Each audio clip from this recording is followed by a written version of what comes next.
News కి స్వాగతం. ముందుగా హెడ్లైన్స్.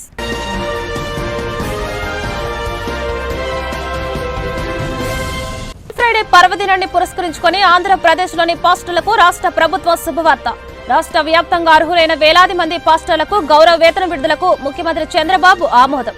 ఈ మేరకు సంబంధిత శాఖ అధికారులు ఉత్తర్వులు జారీ చేసిన చంద్రబాబు.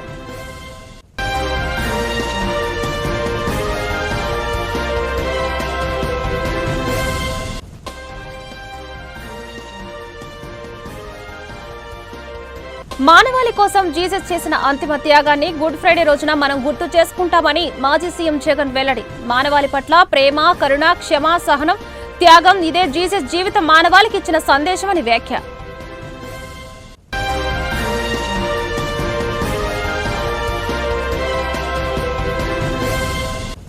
నేషనల్ హెరాల్డ్ కేసులో సోనియా, రాహుల్ల పేర్లు చేర్చడం బీజేపీ విద్వేషమని దుష్ప్రచారం చేయడంపై పార్టీ రాష్ట్ర అధ్యక్షురాలు ఎంపీ దగ్గుబాటి పురంధేశ్వరి ఆగ్రహం. సోనియా, రాహుల్ ఇదే కేసులో బెయిల్పై ఉన్నారన్న పురంధేశ్వరి. బీజేపీ కేంద్రంలో అధికారంలో లేనప్పుడు నమోదైన కేసుపై బురద జల్లడం సరికాదని వ్యాఖ్య. గుడ్ ఫ్రైడే పర్వదినాన్ని పురస్కరించుకుని ఆంధ్రప్రదేశ్లోని పాస్టర్లకు రాష్ట్ర ప్రభుత్వం శుభవార్త అందించింది. రాష్ట్ర వ్యాప్తంగా అర్హులైన వేలాది మంది పాస్టర్లకు గౌరవ వేతన విడుదలకు ముఖ్యమంత్రి చంద్రబాబు ఆమోదం తెలిపారు. ఈ మేరకు సంబంధిత శాఖ అధికారులు ఉత్తర్వులు జారీ చేశారు. ప్రభుత్వ నిర్ణయంతో రాష్ట్రంలోని మొత్తం 8,427 మంది పాస్టర్లకు ప్రయోజనం చేకూరనుంది. గతంలో తెలుగుదేశం పార్టీ జాతీయ ప్రధాన కార్యదర్శి నారా లోకేష్ తన యువగళం పాదయాత్ర సమయంలో పలు సందర్భాల్లో పాస్టర్లతో ప్రత్యేకంగా సమావేశమయ్యారు. ఆ సమావేశాల్లో తమ కూటమి అధికారంలోకి వస్తే పాస్టర్లకు గౌరవ వేతనం అందజేస్తామని ఆయన హామీ ఇచ్చారు. ఇటీవల ఎన్నికల్లో విజయం సాధించి అధికారంలోకి వచ్చిన కూటమి ప్రభుత్వం ఇచ్చిన మాట ప్రకారం ఈ హామీని అమలు చేస్తూ తాజాగా ఉత్తర్వులు జారీ చేసిందని ప్రభుత్వ వర్గాలు పేర్కొన్నాయి. గుడ్ ఫ్రైడే సందర్భంగా ఈ నిర్ణయం వెలువడడం ప్రాధాన్యత సంతరించుకుంది. ప్రపంచ వ్యాప్తంగా క్రైస్తవులు గుడ్ ఫ్రైడే జరుపుకుంటున్నారు. ఈ సందర్భంగా వైసీపీ అధినేత జగన్ ఎక్స్ వేదికగా స్పందిస్తూ మానవాళి కోసం జీసస్ చేసిన అంతిమ త్యాగాన్ని గుడ్ ఫ్రైడే రోజున మనం గుర్తు చేసుకుంటున్నామని చెప్పారు.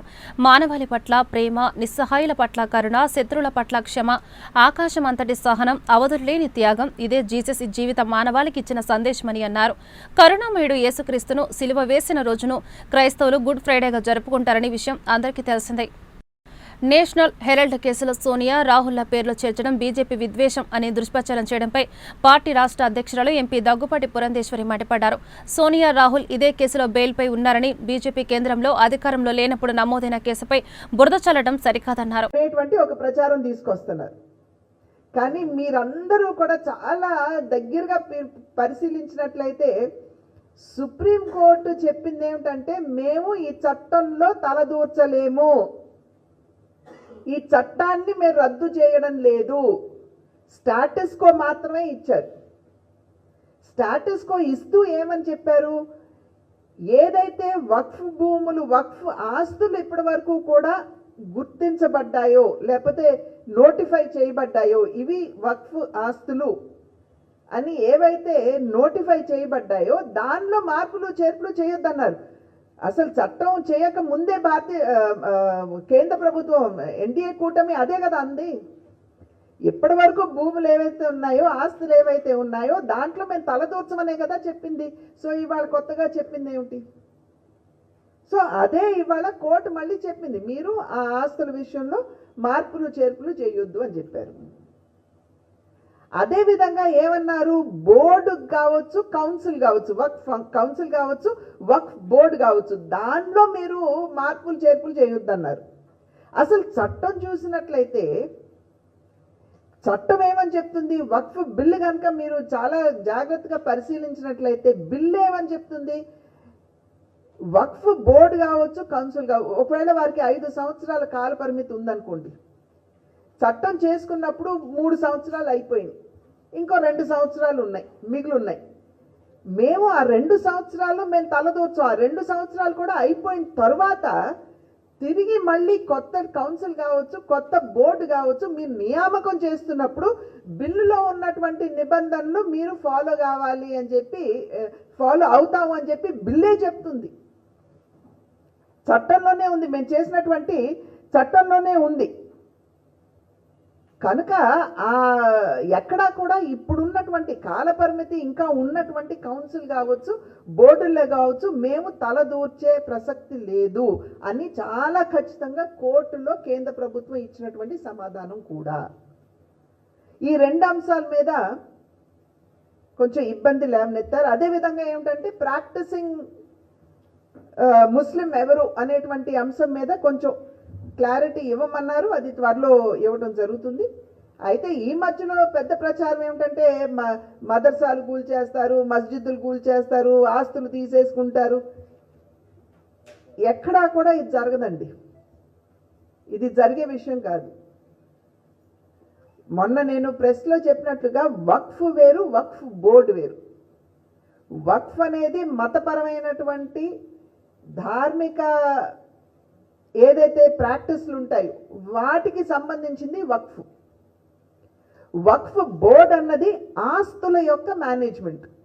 ఏ కారణం చేత నేను నా భూమిని నేను అల్లా మీద గౌరవంతో నేను ఇచ్చాను వక్ఫ్కి, అది వక్ఫ్ అవుతుంది. నేను ఇచ్చినటువంటి ఆస్తిని సవ్యంగా ఏ కారణం కోసమైతే నేను ఇచ్చాను ఆ కారణం కోసం వినియోగపడుతున్నదా లేదా అని చూసేటువంటి బాధ్యత వక్ఫ్ బోర్డుది. ఈ రెండు మనం చాలా చాలా చక్కగా అర్థం చేసుకోవాల్సినటువంటి అవసరం ఉంది. వక్ఫ్ వేరు, వక్ఫ్ బోర్డు వేరు. వక్ఫ్లో ఎప్పుడు కూడా మనం తలదూర్చటం లేదు, మతపరమైనటువంటి అంశాల్లోకి వెళ్ళడం లేదు. మేనేజ్మెంట్ వరకే మనం పరిమితం అయ్యి ఆ మేనేజ్మెంట్కి సంబంధించినటువంటి బోర్డులోనే మార్పులు చేర్పులు చేయటం జరుగుతుంది, అంతే. కనుక నిన్న సుప్రీంకోర్టు ఇచ్చినటువంటి వారు ఏదైతే పర్సెప్షన్ వారు తెలియజేశారు అది చెంపపెట్టు కాదు. దానికి ఆల్రెడీ మేము కట్టుబడి ఉన్నాము అనేది ఒకటి మీ మాధ్యమంగా తెలుస్తూ, మతపరమైనటువంటి ఆచార వ్యవహారాల్లోకి ఎప్పుడు కూడా మేము తల దూర్చము అనేటువంటి అంశాన్ని కూడా ఖచ్చితంగా తెలియజేస్తూ, ఈ అన్ని విషయాలు మీ మాధ్యమంగా ప్రజలకి తెలియజేయాలనేటువంటి ఆలోచనతోటి ముందుగా ప్రెస్ యొక్క ఈ ప్రెస్ మీట్ నిర్వహించుకోవడం జరిగింది. ఇప్పుడు మనం ఈ వక్ఫ్కి సంబంధించి కరపత్రం రిలీజ్ చేసుకుంటాము.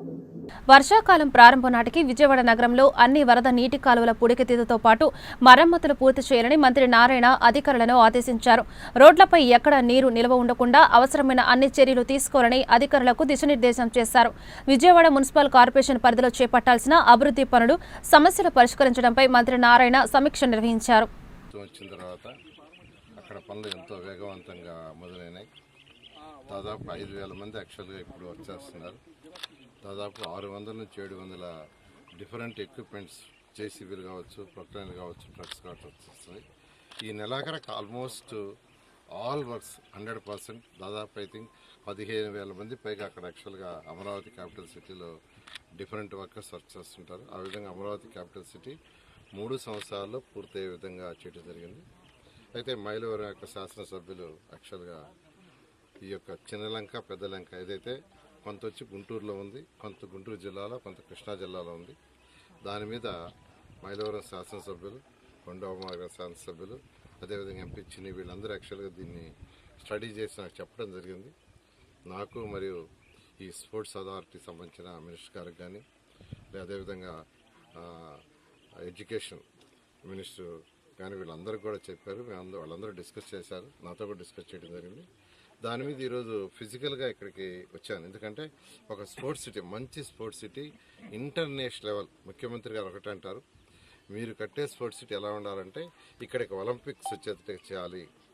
ఒలింపిక్స్ రావాలంటే అలాంటి స్టాండర్డ్ కావాలి, అలాంటి స్టాండర్డ్లో కట్టాలి.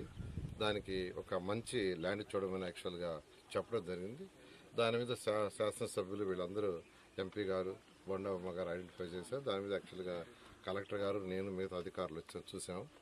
అయితే దీన్ని ఇరిగేషన్ డిపార్ట్మెంట్ వాళ్ళతోనూ, తర్వాత దీనికి సంబంధించిన సిఆర్డీ డిపార్ట్మెంట్ వాళ్ళతోనూ ఒక కంబైన్డ్ కమిటీ వేసి దీని మీద స్టడీ చేయమని కలెక్టర్ గారికి ఆదేశించాను. ఒక 30 డేస్లో, 30 రోజుల్లో దీని మీద ఒక హై లెవెల్ కమిటీ వేసి స్టడీ చేసిన తర్వాత, ఎందుకంటే ఇది యాక్చువల్గా ఆల్మోస్ట్ ఒక ఐలాండ్, ఈ 2 లంకలు ఐలాండ్ లాగా ఉన్నాయి. అయితే ఎంతో కాలం నుంచి ఇక్కడ రైతులు ఎవరికైతే పట్టాలు ఇచ్చారు అసైన్మెంట్స్కి, వాళ్ళ భూములు చేసుకుంటూ ఉంటారు యాక్చువల్గాను. అయితే వాళ్ళు కూడా ఎక్కువగా ఆహ్వానించారు. మా భూములు కూడా తీసుకోండి సార్, ఇక్కడ ఏదైనా మంచి యాక్టివిటీ చేయండి, మా భూములకు కూడా మంచి రేట్ వస్తుంది, మా పిల్లల భవిష్యత్తు కూడా బాగుంటుందని ఇక్కడ ఉన్న రైతులు కూడా యాక్చువల్గా ఆహ్వానించడం జరిగింది. దాని మీద ఈరోజు యాక్చువల్గా నేను, కలెక్టర్ గారు, శాసనసభ్యులు రావడం జరిగింది.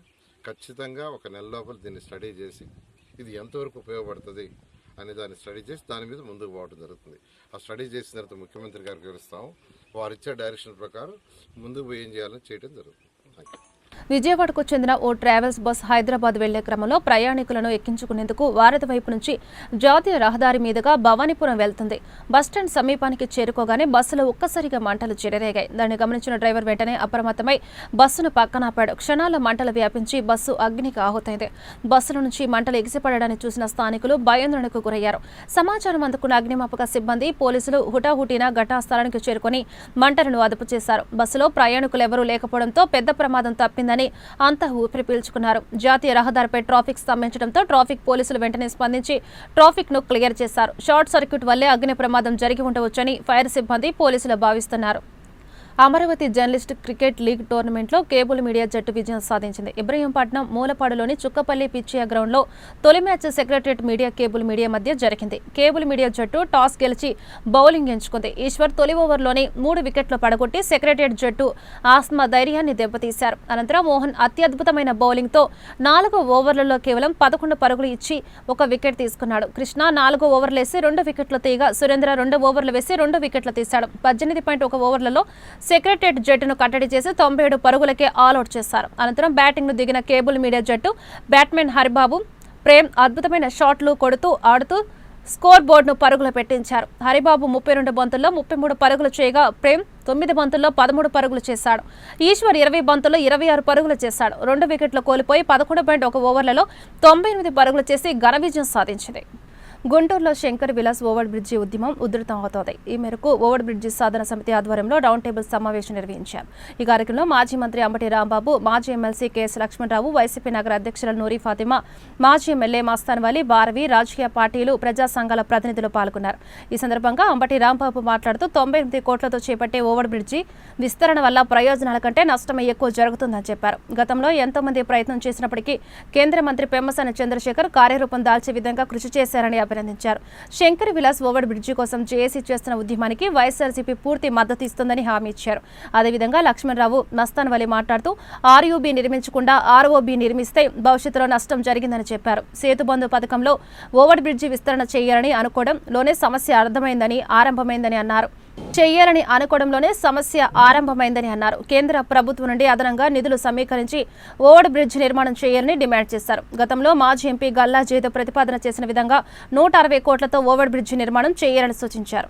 మరి పార్లమెంట్ సభ్యులు చాలా చొరవ తీసుకొని ఒకటే కాదు అనేకమైనటువంటి సేతుబంధు కింద అనేకమైన ఫ్లైఓవర్లు మన గుంటూరు పట్టణానికి తీసుకొచ్చారు.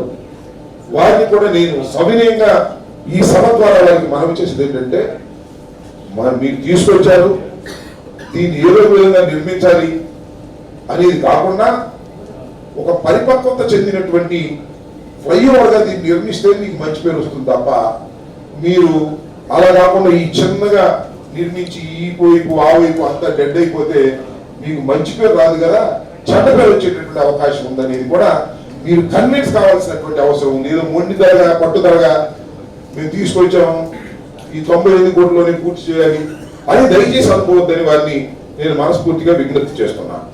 రెండో అంశం ఏంటంటే, వాస్తవంగా ఏం చేయాలన్నా అభివృద్ధి కార్యక్రమాలు ఫండ్స్ కొరత ఉన్నమాట వాస్తవం. రాష్ట్ర ప్రభుత్వం దగ్గర ఉంది, కేంద్ర ప్రభుత్వం దగ్గర కూడా ఉన్నది, అందరికీ తెలిసిందే. అయితే సేతుబంధు కింద నేను విన్నది ఏంటంటే 100 crores లోనే ఇక్కడ ఇవ్వడానికి వీల్లేదు. సో వాళ్ళు 100 crores ఇస్తున్నారు కాబట్టి 100 crores లోనే మనం ముగించేద్దాం అని అనుకోవడం తప్పు. ఈ 100 crores నుంచి 160 crores ఎలా చేయాలి, ఒకవేళ సేతుబంధులో రాకపోతే ఇతర ఏం వస్తాయి, దీనికి యాడ్ ఎలా చేయాలి. పైగా ఇప్పుడు మనం చూస్తున్నాం అమరావతి ప్రాంతం ఇది. సరే, ఈ ప్రభుత్వం అమరావతి మీద ఒక ప్రత్యేక శ్రద్ధ పెట్టింది. దాంట్లో మాకు చాలా డిఫరెన్సెస్ ఉన్నాయి. ఆ డిఫరెన్సెస్ ఇక్కడ అనవసరం. ఎందుకంటే వాళ్ళు ఒక అమరావతి అని ఒక మహాపట్నాన్ని నిర్మించాలనుకుంటున్నారు. సరే, అది వేరే విషయం. మేము దానికి వ్యతిరేకం. మహాపట్నాన్ని నిర్మించడం కాదు, ఒక పట్టణాన్ని సెలెక్ట్ చేసుకుని దాన్ని మీరు రాజధానిగా డిక్లేర్ చేయమనేది మా వాదన అనుకోండి. That is different matter. దాన్ని ఇక్కడ అసందర్భం కూడా. అయితే ఇవాళ చాలా పెద్ద ఎత్తున ఇప్పటికే లోన్స్ తీసుకొని 26,000 కోట్ల రూపాయలు వెచ్చించడానికి సిద్ధపడుతున్నటువంటి ఈ దశలో 26,000 కోట్లలో ఒక 100 కోట్లు పెద్ద లెక్క కాదు. మరి అది డైవర్ట్ చేయడానికి అవకాశం ఉందో లేదో తలుచుకుంటే కేంద్ర ప్రభుత్వం రాష్ట్ర ప్రభుత్వం తలుచుకుంటే ఒక 100 కోట్లు ఇక్కడ అమరావతిలో భాగంగానే భావించి ఇక్కడ చేసినా కూడా పెద్ద నష్టం జరగదు. దానికి పెద్ద అడ్డంకులు కూడా ఉండవని నేను భావిస్తా ఉన్నాను. ఏది ఏమైనా సేతు బంధు మీద వచ్చినటువంటి కేవలం 98 కోట్లలోనే దీన్ని పూర్తి చేయాలనుకుంటే మాత్రం తీవ్రంగా గుంటూరు పట్టణానికి నష్టం జరుగుతుంది. కాబట్టి ఇంతకు ముందు గల్లా జయదేవ్ గారు ఆ రోజుల్లో, ఇవాళ ఉన్న స్పీకర్ గారు అప్పుడు ఆర్ఎండ్బి మినిస్టర్ గా ఉన్నప్పుడు 160 కోట్లని ఆ రోజు ప్రకటించారు. ఆ 160 కోట్లలో ఇవాళ 200 కోట్లు అయి ఉండొచ్చు. ఆ 200 కోట్లు పెట్టుకొని ఆర్యూబీలు 2 పెట్టుకొని చేస్తే పరిపూర్ణంగా పట్టణానికి మేలు చేసిన వారు అవుతారు. కాబట్టి ఈ విషయంలో మేము ఏ విధమైన సందేహం లేకుండా వచ్చినటువంటి రాజకీయ పక్షాలే కాదు, భారవి గారు లాంటి వారు కానీ, అలాగే మన ఎమ్మెల్సీ లక్ష్మణరావు గారు లాంటి వారు కానీ, మరి మస్తాన్ వలి గారు లాంటి వారు కానీ, వీరందరూ అన్ని పార్టీలతోనూ కలిసి, అందరి వ్యక్తులతోనూ కలిసి మా పాత్ర చిత్తశుద్ధిగా నిర్వహించడానికి మేము మీ వెంట ఉంటామని ఈ సందర్భంగా మనవి చేస్తూ, దీన్ని మరింతగా ఎడ్యుకేట్ చేయాల్సినటువంటి అవసరం ఉన్నది. ఎందుకున్నది అంటే ఒకే ఒక మాట అంటారు. ఫస్ట్ భారవి గారు కూడా అన్నారు, ఒక మంచి పని చేస్తుంటే అటు చేస్తున్నారు. మంచి పని ఏంటి? పాతగా ఉన్నటువంటి ఓల్డ్ ఫ్లైఓవర్ తీసేసి ఒక 100 కోట్లతో కొత్త ఫ్లైఓవర్ నిర్మిస్తుంటే భారవి గారు, రాంబాబు గారు, జేఈసీ ఇదంతా కలిసి దీన్ని అడ్డుకునేటటువంటి ప్రయత్నం చేస్తున్నారు అనేటువంటి ఒక వాదన ముందు ప్రబలంగా తీసుకువెళ్ళడానికి ప్రయత్నం చేస్తారు. ఇది సహజం. కానీ దానికి భయపడే వ్యక్తులు ఎవరు లేరనేది నేను భావిస్తా ఉన్నాను. మనం చెప్తున్నది ఏంటంటే, మనం చెప్పుతాలో లాజిక్ ఉంది, వాస్తవం ఉంది. 1కి 2 సార్లు చెప్పడం ద్వారా ఎవరైనా కన్విన్స్ అవుతారు. దానిలో ఏ విధమైన సందేహం లేదు. ఎవరైనా చివరికి ఈ బ్రిడ్జి కోసం కృషి చేసినటువంటి పార్లమెంటు సభ్యులు కూడా కన్విన్స్ అవుతారు. కానీ ఒప్పుకోలేకపోవచ్చు కొన్ని పరిస్థితుల్లో. తెలుగుదేశం వారు కూడా కన్విన్స్ అవుతారు, కానీ ఒప్పుకోలేకపోవచ్చు. కానీ పట్టుదలగా మనం ముందుకు తీసుకువెళ్ళవలసినటువంటి బాధ్యత. దీనిలో వారేదో ఓడిపోవడం, మనం ఏదో గెలవడం అనే గేమ్ కాదు. వారు కన్విన్స్ కావడం అనేది గేమ్. ఇక్కడ మనం మొదటి ప్రయత్నం వారిని కన్విన్స్ చేసే ప్రయత్నమే తప్ప వారి మీద వ్యతిరేక భావంతో చేస్తున్నది కాదు అనే దాన్ని మనం ముందుగా విశ్వసించి ముందుకు రాష్ట్రంలో కులగణన ప్రక్రియను వెంటనే చేపట్టాలని బీసీ హక్కుల పోరాట సమితి founder president Tadibena Chandrasekhar Yadav demand చేశారు. ఈ మేరకు గుంటూరులో శుక్రవారం మీడియాతో మాట్లాడారు. కులగణన చేయడం ద్వారానే బీసీల సంక్షేమం అభివృద్ధి సాధ్యమవుతుందని చెప్పారు. వెనుకబడిన వర్గాల ఆర్థిక రాజకీయ అభివృద్ధి కోసం ప్రభుత్వాలు తగిన ప్రాధాన్యత ఇవ్వాలన్నారు. బీసీల సమస్యల పరిష్కారం కోసం త్వరలో పోరాటాలు చేస్తామని తెలిపారు. అదేవిధంగా బీసీ హక్కుల పోరాట సమితి రాష్ట్ర కార్యదర్శిగా బోయిన లక్ష్మయ్య యాదవ్ను నియమించారు. రాష్ట్రంలో సంఘాన్ని మరింత బలోపేతం చేసి బీసీల సమస్యల పరిష్కారం కోసం నిరంతరం కృషి చేస్తామని చెప్పారు. ఈ సమావేశంలో బీసీ నేతలు అచ్చి కిరణ్, హనుమంతరాజు, విఠల్, శంకర్రావు పాల్గొన్నారు. అందరికీ నమస్కారం. ఈరోజు బోయిన లక్ష్మణ్ యాదవ్ గారిని బీసీ హక్కుల పోరాట సమితి రాష్ట్ర కార్యదర్శిగా నియమిస్తున్నాం. నియామకం జరిగినది. మరి గతంలో లక్ష్మయ్య గారు అనేక ఉద్యమాల్లో పాల్గొని ఈ రాష్ట్రంలో బీసీ బడుగు బలహీన వర్గాల కులవృత్తులు చేసుకునే వారికి ఆర్థికంగాను సహాయ సహకారాలు అందించారు గతంలో. మరి ఈయన మహాత్మా జ్యోతిరావు పూలే అడుగుజాడల్లో, అలాగే బాబాసాహెబ్ అంబేద్కర్ ఆశయాలని భవిష్యత్తులో పునికి పుచ్చుకొని ఈ సంఘానికి, ఈ రాష్ట్రంలో ఉన్న బడుగు బలహీన వర్గాలకు తోడ్పడాలని, సహాయ సహకారాలు అందించాలని, ఆ దిశగా పయనించాలని ఈ విలేకరుల సమావేశం ద్వారా తెలియజేస్తాము. మరి ఈ దేశంలో స్వతంత్రం వచ్చి 76 సంవత్సరాలు పైబడుతున్నా కూడా ఈ దేశంలో, ఈ రాష్ట్రంలో ఇంతవరకు బడుగు బలహీన వర్గాలకు రాజకీయ రిజర్వేషన్లు కానీ, ప్రమోషన్లో రిజర్వేషన్లు కానీ రాష్ట్ర ప్రభుత్వం కానీ అటు కేంద్ర ప్రభుత్వం కానీ అమలు చేయడం లేదు. మా డిమాండ్ ఒకటే, బీసీ హక్కుల పోరాట సమితి ద్వారా ఈ రాష్ట్ర ప్రభుత్వం కానీ కేంద్ర ప్రభుత్వాలు కానీ బీసీలకు క్రిమినల్ చర్యలుగా రోస్టర్ విధానంలో ప్రభుత్వ ఉద్యోగస్తులకు పదవి ఉన్నతులు రోస్టర్ పద్ధతిగా ప్రవేశపెట్టాలని డిమాండ్ చేస్తూ ఉన్నాం. అలాగే కేంద్రంలో కూడా ఇంతవరకు బీసీలకు మంత్రిత్వ శాఖ లేదు. మరి కేంద్ర ప్రభుత్వం దీన్ని పునరాలోచించి చేసుకోవాల్సిందిగా కోరుతా ఉన్నాం. అలాగే దేశవ్యాప్తంగా బీసీల జనాభా అనుగుణంగా జనగణ తక్షణమే దేశవ్యాప్తంగా ప్రకటిస్తూ రాబోయే పార్లమెంట్ సమావేశంలో బీసీలకు రిజర్వేషన్ బిల్లులు ఈ పార్లమెంట్లో ప్రవేశపెట్టాలని ఇటు రాష్ట్ర ప్రభుత్వానికి కానీ అటు కేంద్ర ప్రభుత్వం కానీ ఈ సంఘం తరఫున డిమాండ్ చేస్తా ఉన్నాం. గుంటూరు పరిధిలో ఇన్నర్ రింగ్ రోడ్లో ఫేజ్ 3 కార్యక్రమాన్ని వేగవంతం చేస్తామని నగర కమిషనర్ పులి శ్రీనివాసులు తెలిపారు. 4 కిలోమీటర్ల వేల ఉన్న రింగ్ రోడ్డు విషయంలో 3.1 పూర్తి అయిందని చెప్పారు. ఇందులో ఇళ్లు కోల్పోయిన వారికి ప్రత్యామ్నాయ ఏర్పాట్లు చేయడం జరిగిందని ఆయన వెల్లడించారు. అదేవిధంగా పెండింగ్ లో ఉన్న పనుల వస్తువుల కోసం స్పెషల్ డ్రైవ్ చేపడతామని తెలిపారు. పన్నులు చెల్లించని వారి ఆస్తులు సీజ్ చేస్తామని హెచ్చరించారు. రాష్ట్ర ప్రభుత్వం ప్రతిష్టాత్మకంగా స్వర్ణాంధ్ర స్వచ్ఛాంధ్ర కార్యక్రమంలో భాగంగా ఈ నెల 19వ తేదీన ఈవెస్ట్ కార్ నిర్వహించడం జరుగుతుందని చెప్పారు. ప్రభుత్వ ప్రైవేటు కార్యాలయాల్లో ఈవెస్ట్ మెటీరియల్ సేకరిస్తామని తెలిపారు. ఉపయోగకరంగా లేని పరికరాలు అందించి రసీదు పొందాలని సూచించారు. దీని ద్వారా పర్యావరణ పరిరక్షణతో పాటు డబ్బులు కూడా వస్తాయని పేర్కొన్నారు. అనధికారిగా హోర్డింగ్లు, లేఅవుట్లు, వాటర్ కన్స్ట్రక్షన్ల నియంత్రణపై ప్రత్యేక దృష్టి పెడతామని కమిషనర్ ప్రకటించారు. దానికంటే తక్కువ ఉన్నాయి, ఇవన్నీ కూడా నోటీస్ చేసి చేస్తున్నాము. ఇవి కాకుండా unauthorised tap connections, water tap connections meters కూడా అనాథరైజ్డ్గా పెట్టుకొని కొంతమంది ఎంజాయ్ చేస్తున్నారు. మరి అది ఎంతవరకు కరెక్ట్ తెలియదు. వాళ్ళు అలా చేయకూడదు, చట్ట ప్రకారం అది శిక్ష పడుతుంది. కాబట్టి మేము ఇవన్నీ కూడా మా దృష్టికి వచ్చినవన్నీ కూడా అనాథరైజ్డ్గా ఉన్నాయన్నీ కూడా ట్యాప్ కనెక్షన్ చాలా వరకు డిస్కనెక్ట్ చేశాము. ఇంకా ఉన్నాయని మా దృష్టికి వస్తుంది. అందుకని దీని మీద కూడా ఒక డ్రైవ్ తీసుకుంటున్నాము. డ్రైవ్ తీసుకొని ఇవన్నీ కూడా రిమూవ్ చేయించడం జరుగుతుంది. తర్వాత బిల్డింగ్ ప్లాన్స్ కూడా ఒక రకంగా తీసుకొని ఇంకొకలాగా కట్టుకుంటున్నారు. ఇప్పుడు అంతిమంగా ఏంటంటే నష్టపోయేది ఎవరైతే ఓనర్ ఉంటారో బిల్డింగ్ కట్టుకోవాలనుకుని వాళ్ళు నష్టపోతారు. మీకు ఏమైనా సరే టీటీఆర్ బాండ్స్ ద్వారా కొంత వెసులుబాటు ఉంటుంది. అలాంటివి చేసుకుని లేదా 10% లోపు డీవియేషన్స్ ప్రభుత్వమే అంగీకరిస్తుంది. ఇలాంటివి ఏమైనా చేసుకొని ఎక్స్ట్రా ఫీజులు పెడితే కట్టుకొని చేసుకోవాలి తప్పితే ఇలా తీసుకుని ఒక ప్లాన్ తీసుకొని ఇంకొక 4 ఫ్లోర్లు తీసుకొని 5 ఫ్లోర్లు వేసుకోవడం, 6 ఫ్లోర్లు వేసుకోవడం, ఇట్లా ఇవన్నీ కూడా కరెక్ట్ కాదు.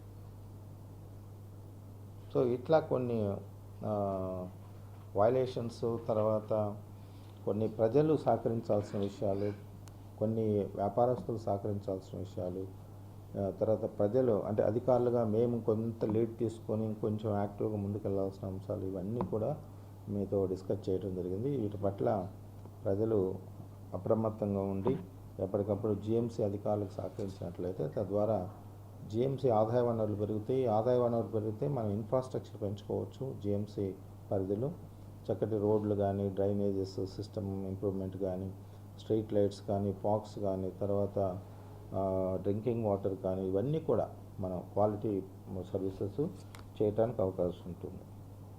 తర్వాత ఇవి కాకుండా ప్లాస్టిక్ మీద నిషేధం. ప్లాస్టిక్ కూడా మనకి గవర్నమెంట్ ఒక షెడ్యూల్ ఇచ్చారు, ఒక action plan. Plastic single use ప్లాస్టిక్ని మనం అవాయిడ్ చేయటం జరుగుతుంది. దీనిలో భాగంగా నేను లాస్ట్ మంత్ 1 ఏప్రిల్ నుంచి బ్యాన్ చేద్దామని చెప్పేసి ప్లాన్. వార్తలు ముగించే ముందు హెడ్లైన్స్ మరొకసారి.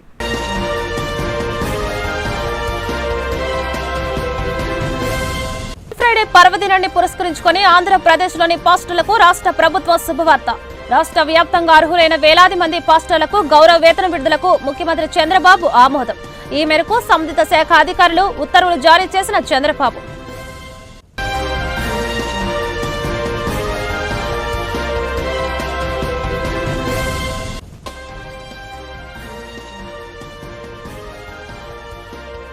మానవాళి కోసం జీసస్ చేసిన అంతిమ త్యాగాన్ని గుడ్ ఫ్రైడే రోజున మనం గుర్తు చేసుకుంటామని మాజీ సీఎం జగన్ వెల్లడి. మానవాళి పట్ల ప్రేమ, కరుణ, క్షమ, సహనం, త్యాగం ఇదే జీసస్ జీవితం మానవాళికి ఇచ్చిన సందేశమని వ్యాఖ్య.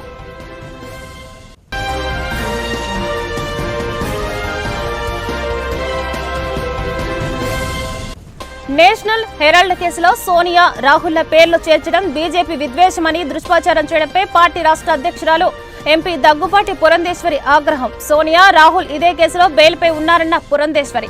బీజేపీ కేంద్రంలో అధికారంలో లేనప్పుడు నమోదైన కేసుపై బురద జల్లడం సరికాదని వ్యాఖ్య. ఈ వార్తలు ఇంతటితో సమాప్తం. నమస్కారం.